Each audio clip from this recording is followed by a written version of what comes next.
बच्ची की गुड़िया खो गई, दर्द भरा कहानी। एक दिन की बात है। आरोही सुबह पार्क में टहलते हुए जा रही थी, तभी उसे एक रोती हुई बच्ची मिली। आरोही ने उससे रोने का कारण पूछा तो लड़की ने बताया कि वह जिस गुड़िया से खेल रही थी वह इसी पार्क में कहीं खो गई है।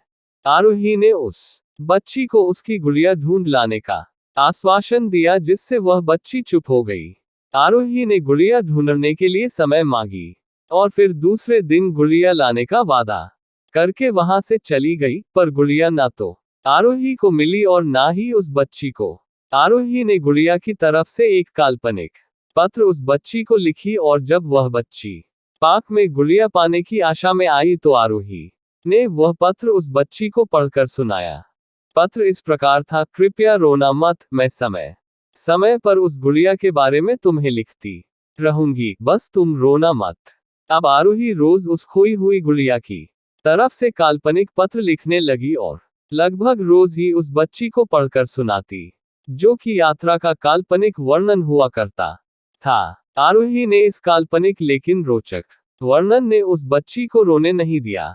वह खुशी खुशी अपनी गुड़िया की घुमक्कड़ी के किस्से सुनाने लगी। अब वह खुश रहने लगी।